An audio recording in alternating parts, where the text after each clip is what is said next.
العالمين.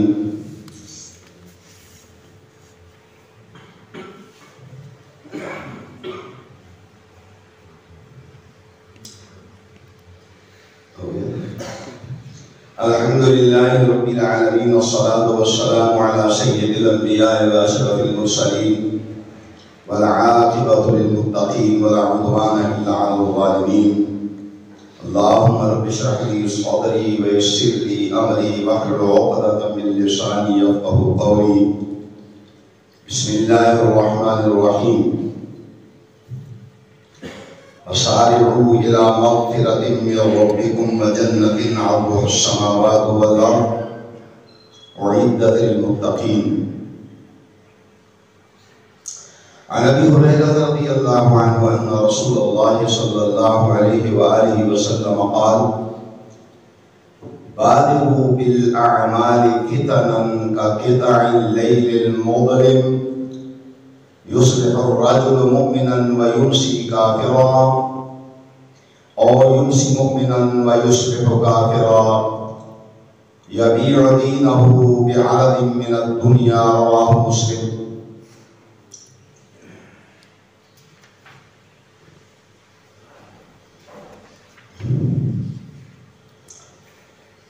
عن أبي هريرة رضي الله عنه أن رسول الله صلى الله عليه وآله وسلم قال: بادروا بالأعمال سرعا، هل تنتظرون إلا فقرا منسيا أو غنى مطغيا أو مرضا مفسدا أو حرما مفردا أو موتا مجهزا أو الدجال فشر غائب ينتظر أو الساعة فالساعة أدهى وأمر.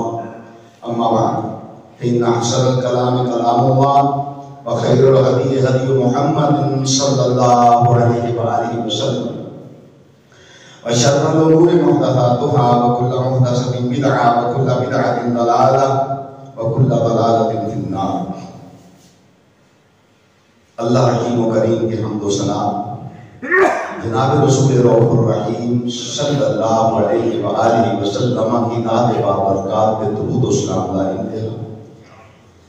جناب آقا کریم صلی اللہ علیہ وآلہ وسلم کی ذات مقدس، مکرم، مشرف، محترم، اکرم، اقدس، اجمل، احسن، اشرف احمد صلی اللہ علیہ وآلہ وسلم کے بعد آپ صلی اللہ علیہ وآلہ وسلم کے مقدس صحابہ کی مقدس جماعت پر بھی اللہ کی کروڑ رحمت ہے.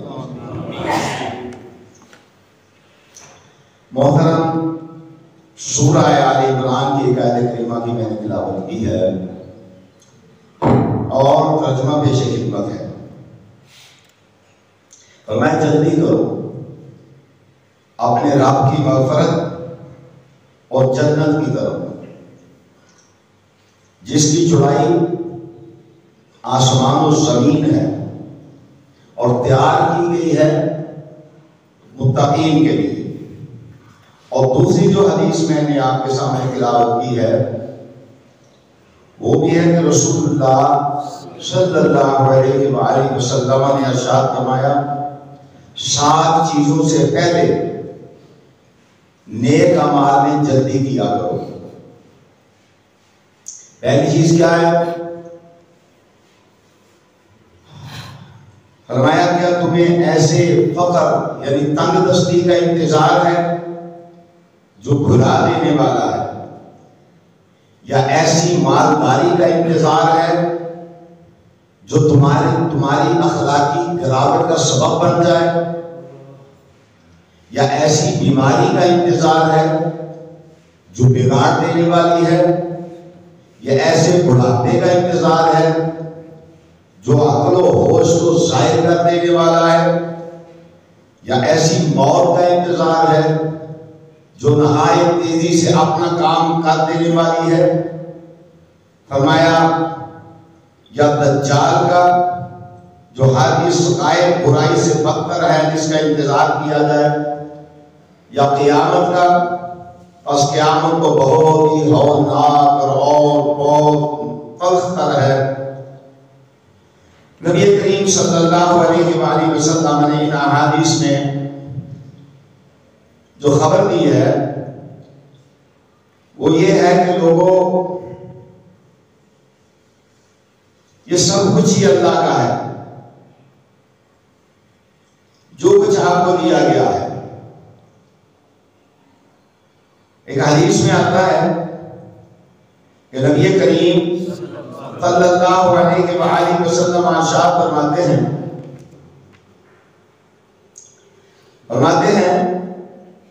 کہ ایک آدمی آیا، اس نے آگے پوچھا ہے اللہ کے رسول صلی اللہ علیہ وآلہ وسلم ایُّ الصدقۃ اعظم اجرا، وہ کون سا ایسا صدقہ ہے جو اللہ کے نزدیک بہت بڑا اجر رکھتا ہے، جس کی اللہ کے ہاں بہت بڑی قیمت ہے، وہ کون سا صدقہ ہے؟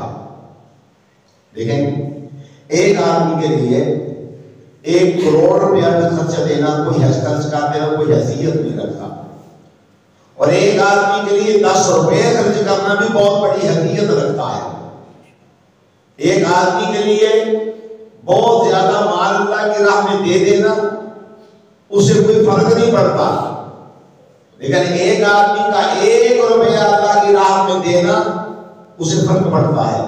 لیکن نبی کریم صلی اللہ علیہ وسلم ارشاد فرماتے ہیں سب سے زیادہ اجر والا صدقہ اس بندے کا صدقہ ہے جو اپنی ذات پر بخل کر لے، جو اپنی ضرورت کو روک لے، جو اپنی حاجت کو روک لے اور اپنے بھائی کی حاجت کو پورا کر لے، وہ ہے اللہ کے ہاں بہت بڑا صدقہ۔ ایک تو اور معاملہ بھی ہے، غریب لوگ بھی کر گزرتے ہیں اور مالدار بھی کر گزرتے ہیں، جن کو اللہ توفیق دیتا ہے۔ یہ بھی یاد رکھنا، ہر بندے کا مال اللہ قبول نہیں فرماتا۔ جیسے ہر بندے کو اللہ اپنے گھر میں آنے کی توفیق ہی نہیں دیتا، صحت مند بھی ہوتے ہیں، ٹھیک ٹھاک ہوتے ہیں، لیکن جب صبح کی نماز کا ٹائم ہوگا تو نیند کا غلبہ ہوتا ہے، ان پر اٹھنے کی توفیق ہی نہیں ملتی۔ اسی طرح اللہ ہر بندے کو اپنی راہ میں مال خرچ کرنے کی توفیق نہیں دیتا۔ وہ خاص لوگ ہوتے ہیں جن کا مال اللہ کی راہ میں خرچ ہوتا ہے۔ اب دیکھیں نبی کریم صلی اللہ علیہ وآلہ وسلم ارشاد فرماتے ہیں وہ غریب بندہ اپنی حاجت کو روک کے، اپنی ضرورت کو روک کے اللہ کی راہ میں مال کو خرچ کر دیتا ہے، اور نبی کریم صلی اللہ علیہ وسلم سے بڑھ کر اللہ کی مخلوق میں سے کوئی صحیح نہیں تھا۔ بالکل آپ صلی اللہ علیہ وسلم نے ایک دفعہ نماز پڑھائی، نماز جو پڑھائی تو فوراً گھر چلے گئے۔ صحابہ پریشان ہوئے کہ کیا معاملہ ہے؟ میرے آقا کریم صلی اللہ علیہ وسلم تشریف لائے اور فرمایا میرے گھر میں ایک چاندی یا سونے کا ٹکڑا پڑا ہوا تھا، وہ تھا صدقے کے مال کا، تو میرے دل میں آیا کہ دنیا میں رخصت ہونے سے پہلے کہیں میرے گھر میں نہ پڑا رہ جائے۔ بات سمجھنے والی ہے، یہاں تو صدقے کے مال کو مالش مادر سمجھ کے کھایا جاتا ہے نا، ایسے سمجھتے ہیں کہ بات ٹھیک ہے ہمارے لیے جناب یہ صدقہ بھی حلال ہے، زکات بھی حلال ہے، لیکن نبی کریم صلی اللہ علیہ وسلم نے کیا تربیت فرمائی ہے؟ فرمایا بابا یہ صدقہ کھانے والے اور لوگ ہیں، زکات اور لوگوں کا حق ہے، یہ تمہاری یاشیوں کے لیے نہیں ہے۔ اور بیویاں چادر کر کے اپنے گزارے کرو صدقے کے مال سے، زکات کے مال سے، خیرات کے مال سے، نہیں اس لیے نہیں ہے۔ انما الصدقات للفقراء والمساکین، انما الصدقات للفقراء والمساکین، بتلا دیا گیا صدقہ کن کا حق ہے؟ انما الصدقات للفقراء، یہ فقراء کا حق ہے، یہ مساکین کا حق ہے، یہ مجاہدین کا حق ہے، یہ ابناء السبیل کا حق ہے۔ انما الصدقات للفقراء والمساکین والعاملین علیہا والمؤلفۃ قلوبہم وفی الرقاب والغارمین فی سبیل اللہ وابن السبیل فریضۃ من اللہ۔ بتلا دیا، صاف کر دیا معاملے کو۔ جو مال کے ساتھ ہی چمٹ جاتے ہیں، چمٹے ہوئے ہیں، گھموتنی لگ جاتی اینج۔ فرمایا کیا کرتے ہیں؟ حبن جما، حبن جما، چمڑی جائے کمڑی نہ جائے، حبن جما، حبن جما۔ فرمایا کلا اذا دکت الارض دکا دکا وجاء ربک والملک صفا صفا وجیء یومئذ بجہنم یومئذ یتذکر الانسان وانى له الذکریٰ۔ پتہ تو اس وقت چلے گا جب یہ تیرا مال جس کو تو نے زکات ادا کر کے پاکیزہ نہیں کیا، جس مال سے صدقہ نہیں نکلا، جس مال سے خیرات نہیں دی گئی، فرمایا دن قیامت کا ہوگا تیرا مال تیرے سامنے لایا جائے گا اور کیا کہا جائے گا؟ یوم یحمى علیک فی نار جہنم فتقوی بہا جباہہم وجنوبہم وظہورہم ھذا ما کنزتم لأنفسکم فذوقوا ما کنتم تکنزون۔ فرمایا یوم یحمى علیہا فی نار جہنم فتقوی بہا جباہہم۔ فتقوی کسے کہتے ہیں؟ پتہ ہے کابیہ کہتے ہیں کہ میرا خیال ہے جنہاں ٹانکا لاتے ہیں، بجلی آ رہی ہے، مجھے کی کہتے ہیں؟ کابیہ کہتے ہیں، یہ عربی کا لفظ ہے۔ فتقوی بہا، فرمایا پھر اور استری کو بھی یہ کیا یہی کہتے ہیں کہ استری کرن پر بھی فتقوی بہا جباہہم۔ فرمایا یہ تمہارا مال فتقوی بہا جباہہم۔ فرمایا جس چہرے کے اوپر تو تکبر اور غرور کی علامتیں پیدا کرتا ہے کہ میں بڑا مالدار ہوں، فتقوی بہا جباہہم۔ فرمایا تیرے مال کے ساتھ فرمایا تیری پیشانیوں کو داغا جائے گا، وجنوبہم، فرمایا تیری کرمٹوں کو داغا جائے گا، وظہورہم، فرمایا تیری پیٹھ کو داغا جائے گا اور کیا کہا جائے گا؟ ھذا ما کنزتم، ھذا ما کنزتم، ھذا ما کنزتم۔ وہ مال حلال بھی جو حلال طریقے سے کمایا جائے پھر اس میں سے زکات ادا نہ کی جائے، فرمایا وہ بھی قرض کے زمرہ میں آتا ہے، حرام تو ہوتا ہی حرام ہے۔ فرمایا ھذا ما کنزتم لأنفسکم، یہ ہے تیرا مال جو تو نے اپنے لیے آگے بھیجا ہے۔ آقا کریم صلی اللہ علیہ وآلہ وسلم ارشاد فرماتے ہیں اے انسان تیرے تین مال ہیں۔ کتنے بھائی؟ کتنے مال ہیں؟ سب یاد کر لو کتنے ہیں؟ میرے بھی تین دے، تواڈے بھی تین۔ کون کون سے؟ فرمایا جو تو نے پہن لیا اور پھٹ گیا، پرانا ہو گیا۔ فرمایا جو تو نے کھا لیا، گندگی اور غلاظت بن گئی۔ فرمایا اور جو تو نے اللہ کی راہ میں دے دیا۔ کس کی راہ میں؟ اللہ کی راہ میں دے دیا۔ اور دیا کیسے؟ کیوں دیا؟ دائیں ہاتھ سے دیا، بائیں ہاتھ کو خبر نہ ہونے دی۔ دیکھنے والا تو دیکھ رہا ہے نا، جس کے لیے دیا ہے اس سے تو پوشیدہ نہیں ہے نا، جس کو راضی کرنے کے لیے خرچ کیا اس سے کوئی بات پوشیدہ نہیں ہے۔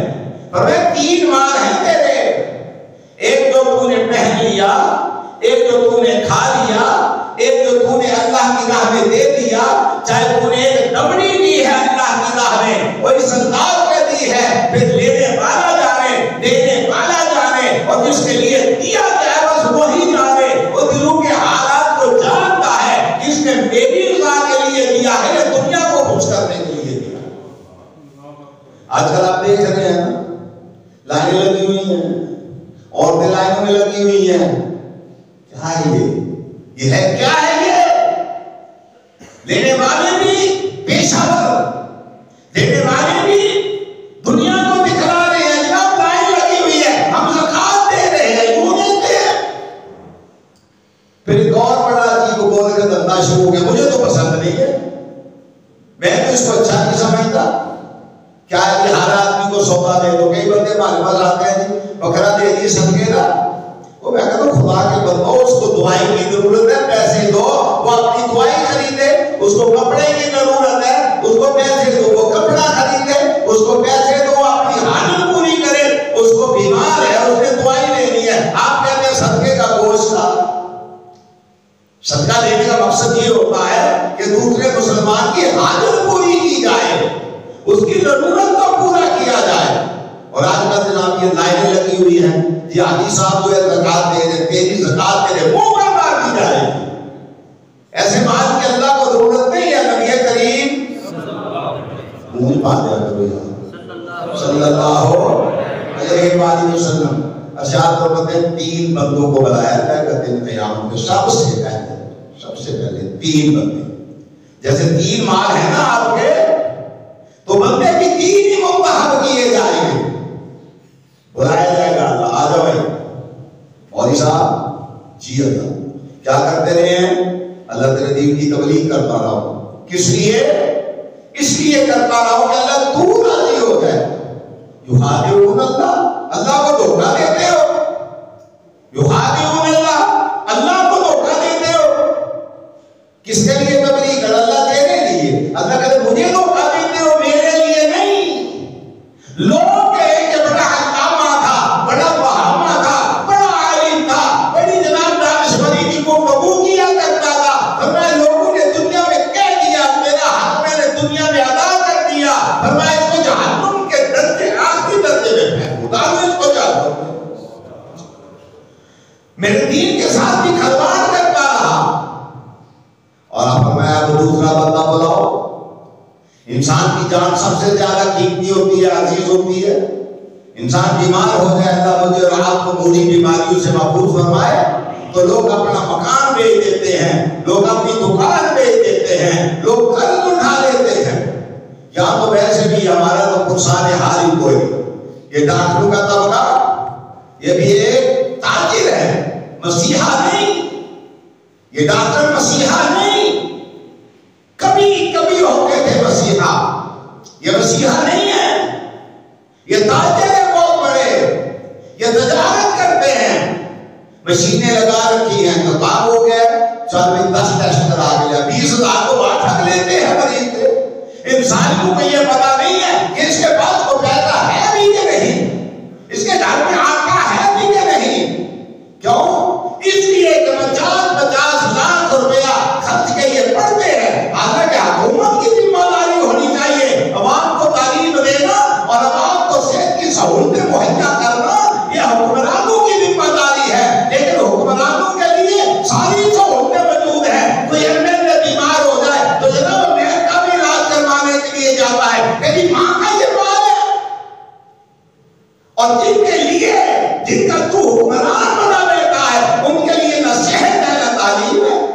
ڈاکٹر تعلیم خریدتا ہے, جب وہ تعلیم خریدتا ہے تو پھر اس کو بیچتا ہے, پھر وہ تجارت کرتا ہے, پھر وہ مسیحا نہیں. اب کیا چھوٹا سا کام ہے, بیچارہ غریب آدمی ہے, کراؤ ٹیسٹ, معمولی ٹیسٹ کے لیے 10,000 روپیہ چاہیے. جس کی تنخواہ 10,000 روپیہ ہے وہ 10,000 کہاں سے لا کے دے گی تعلیم کو؟ وہ کہے گا یہ مسیحا نہیں ہے, یہ تاجر ہے, تاجر. وہ اللہ کو دھوکہ دے رہی ہے.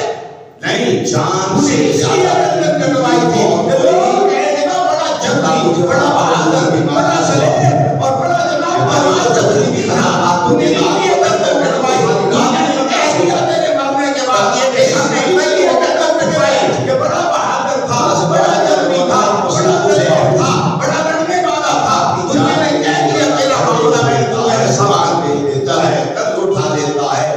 اب بلا دیا جائے گا ان حاجیوں کو. اب میں تو یہ کہتا ہوں ان حاجیوں کی کرتوتاں کی وجہ تو نہ اللہ تعالیٰ نے کیا پاکستانی لوگ گمراہ کر کوئی نہ آئے. سوچو اس بات کو, میں یہ مذاق کی بات نہیں کر رہا.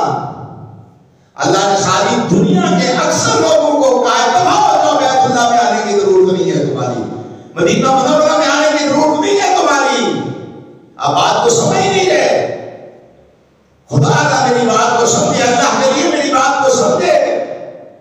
وجہ کیا ہے کہ ساری دنیا کے بڑا بندہ تو ساری زندگی پیسے جوڑتا رہے تو ہوں گے. اللہ کی مہربانی اور حکومت بڑی مہربان ہے, اتنا کرتا ہے بندہ عمرہ کا نہیں سکتا, بڑا بندہ نہیں کر سکتا. کبھی کوئی وقت تھا لوگ تھوڑے تھوڑے پیسے جوڑ کے حج کر آیا کرتے تھے. اور اللہ نے کیا کیا, آپ اس انداز سے بھی طرح سوچے نا. فرمایا جاؤ, انڈیا ہو, پاکستان ہو, بنگلہ دیش ہو, امریکہ ہو, افریقہ ہو, کوئی بھی ہو, فرمایا تمام ہو, میرے گھر آنے کی ضرورت نہیں ہے. تمہاری کرتوتیں ایسی نہیں ہے کہ تم میرے گھر میں آؤ. بات کو اس انداز سے بھی سوچے گا، کرونا نہ کرے، ہمارے مال ٹھیک نہیں، ہمارے معاملات ٹھیک نہیں، ہماری حرکتیں ٹھیک نہیں۔ آج بیت اللہ کے اندر چھت لوگ تو آپ کر رہے ہیں، جہاں لاکھوں لوگ 24 گھنٹے بیت اللہ کے پروانے، بیت اللہ کے گرد دعا کیا کرتے تھے، ظالموں اب بھی ہمیں سمجھ نہیں آ رہی۔ مت آؤ میرے شہر میں، مت آؤ میرے حرم میں، مت آؤ میرے مکہ میں، مت آؤ میرے پیغمبر کے مدینہ میں، نہیں ضرورت تمہاری۔ مولوی بھی کر رہے، پیر بھی کر رہے، تاجر بھی کر رہے، وزیر بھی کر رہے، بشیر بھی کر رہے، صدر بھی کر رہے، سب کر رہو، مجھے تمہیں اجازت نہیں ہے محمد رسول اللہ کے شہر کے داخلے کی۔ اب بات ہی نہیں سمجھ رہے، کرتوتیں کیا ہے ہماری؟ صبح ایک آدمی اٹھتا ہے، دین کے ساتھ ٹھٹھا کرتا ہے، دین کے ساتھ ماحول کرتا ہے، مفتی اعظم بن جاتا ہے، نہ نماز کا پتہ، نہ روزے کا پتہ، قرآن کی ایک آیت پڑھنی نہیں جانتا، وہ بھی فتوے دیتا پھرتا ہے۔ اللہ نے کہا جاؤ، میرے گھر آنے کی ضرورت نہیں ہے، میں نہیں تمہیں داخل ہونے دیتا۔ جا کے دکھائے کوئی، جائے نا کوئی۔ جب بلاتا تھا تو سلمان کو فارس سے بلا لیتا تھا، سہیب کو روم سے بلا لیتا تھا، بلال کو حبشے سے بلا لیتا تھا۔ آجا، تو حبشے میں پھر بھی میرا ہے، تو روم میں پھر بھی میرا ہے، تو فارس میں پھر بھی میرا ہے، چونکہ تیرے دل کے اندر میری محبت ہے۔ میرے گھر کے دروازے، بیت اللہ کے دروازے تیرے لیے کھلے، محمد کریم کے شہر کے دروازے تیرے لیے کھلے۔ وہ روم سے آ جائے، وہ فارس سے آ جائے، وہ شام سے آ جائے، وہ مصر سے آ جائے، آ جا میرے گھر میں آ، بلاتا ہے۔ اور اب کیا ہوا؟ اور میں میرے گھر میں تم نہیں آ سکتے، جاؤ، میں نہیں داخل ہونے دیتا۔ داخل ہو کے دکھائے مجھے کوئی۔ سمجھ نہیں آ رہی آپ کی ہمارے لوگوں کو؟ بیٹھے ہوئے بڑی بڑی باتیں باتیں بناتے ہیں، ان کو پتہ ہی نہیں چل رہا کہ اللہ ناراض ہے، اللہ انسانوں سے ناراض ہے، اللہ راضی نہیں۔ کیا سازشیں کرتے ہو اللہ کے دین کے خلاف، کیا سازشیں کرتے ہو رسول اللہ صلی اللہ علیہ وسلم کی ذات اطہر کے خلاف۔ اللہ تمہیں اپنے گھر میں مت داخل ہونے دے گا، نہیں ہونے دے گا، جاؤ۔ تو فرمایا صحیح کو بلایا۔ اس انداز سے بھی تو ذرا سوچے نا، اپنی اصلاح کریں۔ ہم اصلاح کی طرف آئے نہیں رہے، دن بدن بگڑتے چلے جا رہے ہیں، بگڑتے چلے جا رہے ہیں، بگڑتے چلے جا رہے ہیں۔ معاملات ہمارے درست نہیں ہیں، ہر بندہ دوسرے کو نصیحت کرتا چلا جا رہا ہے، اپنے نفس کی ہم اصلاح کرنے کے لیے تیار نہیں ہے۔ تیسرا بندہ بلایا جائے گا، ہاں جی تاجر صاحب، حاجی صاحب، آ جاؤ، بڑا مال آپ نے خرچ کیا۔ ہاں اللہ بڑا مال خرچ کیا، کیوں کیا؟ اس لیے کیا اللہ تیرے لیے، یخادعون اللہ، اللہ کو دھوکہ دیتے ہو۔ والذین آمنوا وما یخدعون الا انفسهم، اہل ایمان کو بھی دھوکہ دیتے ہو۔ وما یخدعون الا انفسهم، تم اپنی جانوں کو دھوکہ دے رہے ہو۔ وما یشعرون، تمہارے فہم و فراست والی جو کھوپڑی تمہاری نے جیت رکھی ہوئی تھی نا، اس کو بھی اللہ نے موت لگا دی ہے۔ ختم اللہ علی قلوبہم وعلی سمعہم وعلی ابصارہم غشاوۃ ولہم عذاب علیم بما کانوا یکذبون۔ قرآن پڑھ تو صحیح نا، کبھی قرآن پڑھے تو تجھے پتا چلے میں قرآن کہتا کیا ہے۔ اور پھر کیا فرمایا؟ اس لیے ایک دعا سکھلائی قرآن کے اللہ نے ایک، اس کی تو ضرورت ہی نہیں، آپ نے مولوی رکھے ہوئے ہیں، ختم پڑھاؤ گے اپنا کام بن جائے گا۔ کیلے بٹو لوکل، سیب کھواؤ لوکل، کیا بات ہے سبحان اللہ۔ تیجے دن جناب بریانی پکاؤ گے، کھوا لوکل، کیا گورکت اللہ دین کے ساتھ کیا کر رہے ہیں آپ؟ کیا لوگوں کی تربیت کر رہے ہیں آپ؟ کیا لوگوں کو دے رہے ہیں آپ؟ کیا امت مسلمہ کو دے رہے ہیں آپ؟ یوں معاملہ کرنے والا نہیں ہے۔ پہلے دیکھیں ہمارے مال کیسے ہیں، حرام کے ہیں کہ حلال کے ہیں؟ توجہ تو کریں نا اس طرف تھوڑی سی۔ حرام کے مال کا تو صدقہ قبول نہیں، زکات قبول نہیں، خیرات قبول نہیں، کوئی معاملہ قبول نہیں۔ حرام کے مال سے خریدے ہوئے کپڑے سے نماز قبول نہیں۔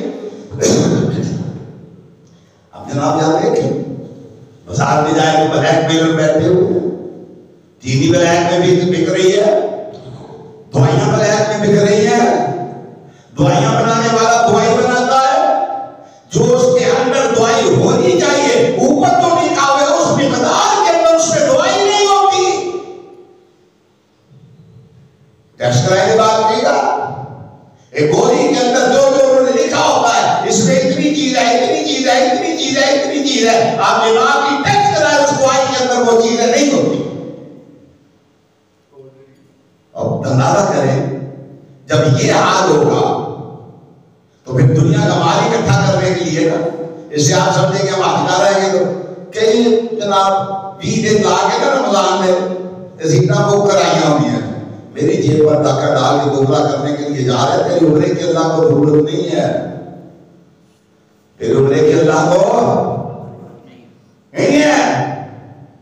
غالباً اگر میں غلطی نہیں کھا رہا، اگر غلطی ہے تو اللہ مجھے معاف فرمائے. ایک محدث سے نام نہیں میں لیتا کیونکہ مجھے نام بھی شک پیدا ہوا ہے. عمرے کے لیے نکلے یا حج کے لیے نکلے تو دیکھا راستے میں ایک عورت ہے، اس نے کوڑے کے ڈھیر کے اوپر سے ایک مردہ مرغی کو اٹھایا.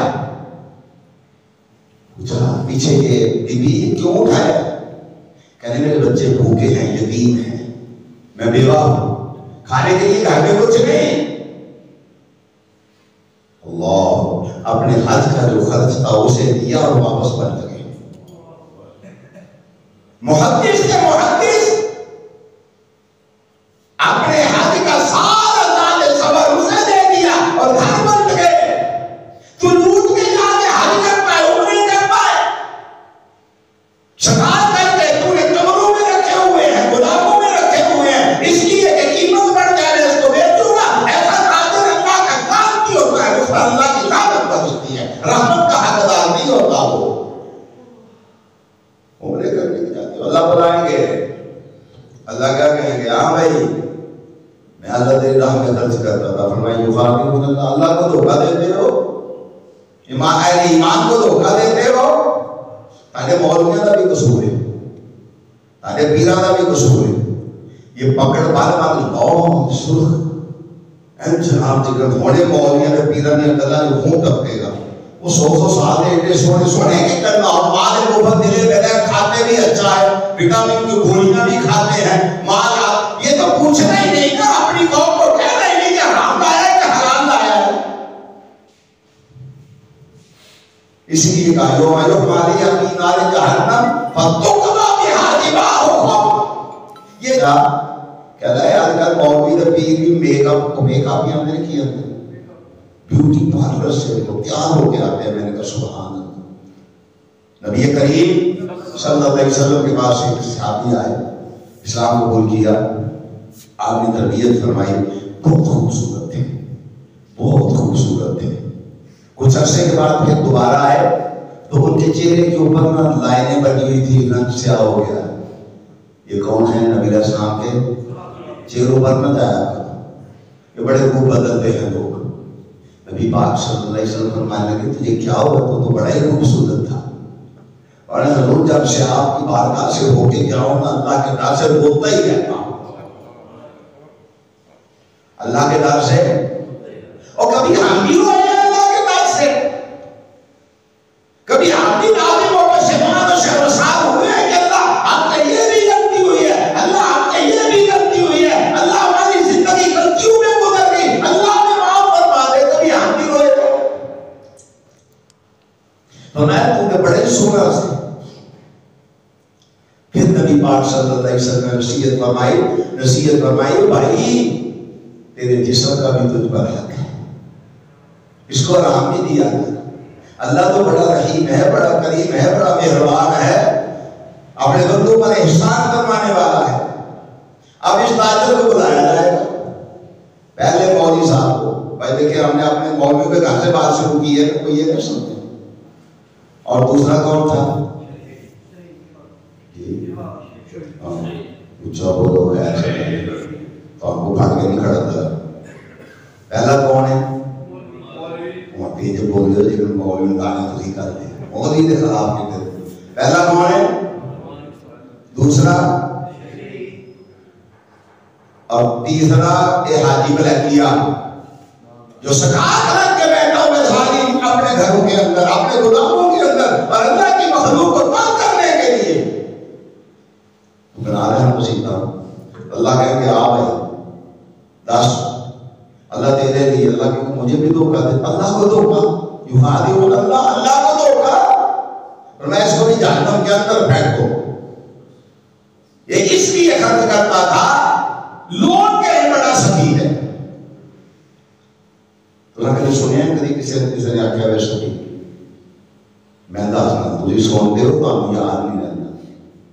جہاں مولوی مال والا ہوئے نا جی، یا کدی کدی ان کی روٹی پکا کھڑتا ہوئے، وہ جب جنازہ پڑھان جانا ہے نا، اینی دعا نہیں وہ بندے مانگتا جنہ وہ تعریف کرتا ہے. حاجی ہے بھی کرتا بھی، حاجی ہے بھی کرتا بھی، حاجی ہے یہ بھی دسنا. حاجی کڑک کے اندر سکیاں روٹیاں بنا کے آٹا بھی بنا سی، یہ بھی دسنا حاجی نے کرتوت.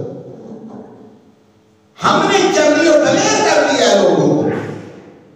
اور صحابہ کے نام رضوان اللہ علیہ مجمعین جب اللہ کی راہ میں خرچ کرتے تھے یوں خرچ کرتے تھے، پتہ ہی نہیں چلتا تھا دینے والا کون ہے لینے والا کون ہے، نام کے ڈھیرے میں خرچ کر کے نکل جاتے تھے.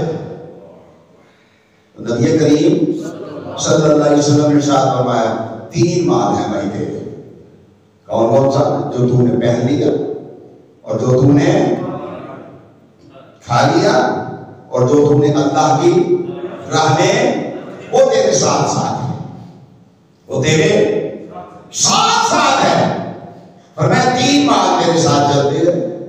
جب تیرا جنازہ اٹھتا ہے میرا جنازہ اٹھے گا. تین چیزیں ساتھ چلتی ہیں: مال، اولاد، رشتہ دار، یار دوست، اور اعمال. مال، یار دوست، رشتہ دار، اولاد اور اعمال. اعمال سمجھتے ہیں عمل کی جمع. 3 چیزیں چلتی. فرمایا 2 واپس آ جاتی ہیں. 2 بس آخری 2-4 باتیں کر کے پھر آپ کو چھٹی، آپ سو جائیں جا کے. پھر قرآن پڑھنا چاہیے تھوڑا بہت. یار 11 مہینے سوتے ہی رہتے ہو. مدے کو کڑی تھوڑے کام آ جائے، مدے کو کڑی تھوڑے کام آ جائے، مدے کو کڑی تھوڑے کام آ جائے. میرے آقا کریم صلی اللہ علیہ وسلم ارشاد فرماتے، فرمایا مال بھی واپس آ جاتا ہے اور رشتہ دار احباب بھی سارے. مال کون سا ہوتا ہے؟ یہ جو 4 بھائی مسجد سے لے کر جاتے ہیں. آئے اور سونے ہیں، سونے کو 6 لاکھ دے بیٹھتے جان لگا مسیح میں جی لیا. وہ سوچا ذرا اے تیری ویلیو تیرے پتروں کے نزدیک، اے تیری ویلیو پھٹا مسیح تجھے سمجھ نہیں آ رہی کہ اب تیری ویلیو کیا ہے. منجی بھی تھو گیا وہ کپڑے کو پٹی نہیں لگنے دیتا. ہاتھ صابن سے دھو کے آج کل کی آیا ہے وہ جب کیوں مانتے اب انہوں نے کہا آئے وہ لگاؤ جلدی لگاؤ مر جائے گا نا تو کہیں گے پھٹا مسیح تو گیا. منجی بھی چادر بھی اتنے پاڑ دے، حالانکہ یہ چادر بھی ڈالنی چاہیے. اس پر قرآن کی آیتیں لکھی بھی ہوتی ہیں. اور آدھی چادر جو ہے انسان کی شلوار سے لے کر پاؤں تک ہوتی ہے، سادہ کپڑا رکھنا چاہیے اس کے اندر. ٹھیک ہے نا؟ اچھا چلو 4 بھائی کتوں ساری زندگی مسیحی باندھتا ہے، منجی مسیح تھی چھوٹا 6 لاکھ کے بیٹھ پر گدا جناب دیکھ کر بتا سے اللہ تری کوالٹی کا گدا. جب وہاں جاتا ہے کہتے ہیں وہ تم باریاں نہیں دکان تو چٹائی لیا.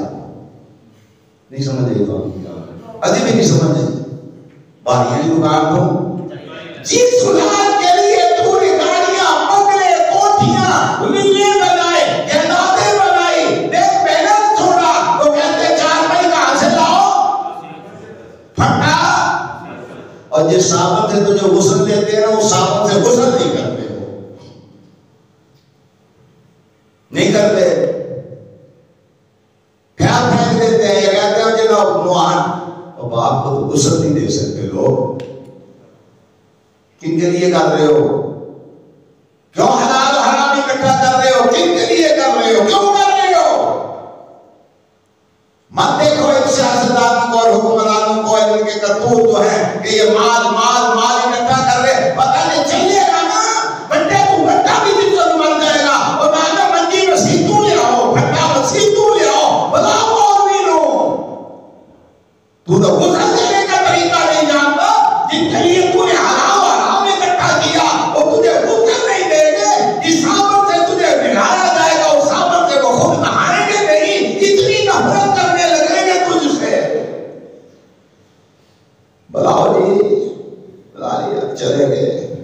رشتے دار بھی آ گئے، وہ چارپائی بھی اب قبر کے اندر رکھ دیا.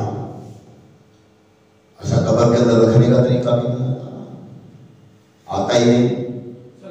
ایک اٹھا قبر پہ دفن کیا، اس پر مناظرے شروع کے لیے اذان دینی چاہیے کہ نہیں. یہ اذان جب اللہ تعالیٰ نے صحابہ کو سکھلائی تھی اور نبی کریم صلی اللہ علیہ وسلم نے اس کی تصدیق فرمائی تھی، تو یہ اذان کس لیے آئی تھی؟ بولو تھے وہ سارے بولو، کس لیے آئی تھی؟ اچھا نماز فرض ہونے سے پہلے بھی بندے فوت ہوتے تھے، بعد بھی بندے فوت ہوتے رہے. آقا کریم صلی اللہ علیہ وسلم نے کسی ایک صحابی کی قبر پہ کھڑے ہو کے اذان نہیں دی. کیوں اذان دیتے ہو؟ منکر کی ڈر میں بھاگ جائیں گے. خدا کا خوف کرو. بدعات و خرافات کو تم نے ایجاد کر دیا. ان القبر اول منزل من منازل الاخرہ فان نجا العبد فما بعده ایسر.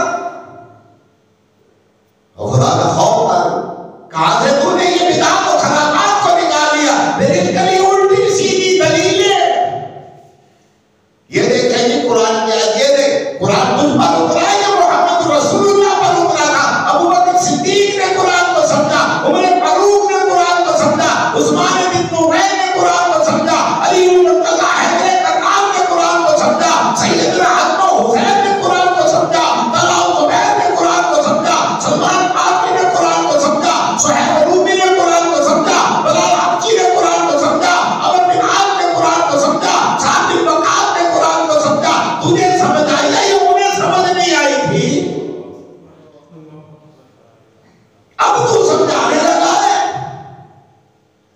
صاحب قرآن نے جو قرآن اپنے شاگردوں کو سمجھایا تھا انہی قرآن پہ عمل کرنا ہوگا، تب نجات ملے گی، ورنہ نجات ملنے والی نہیں ہے. تو آج بات ہے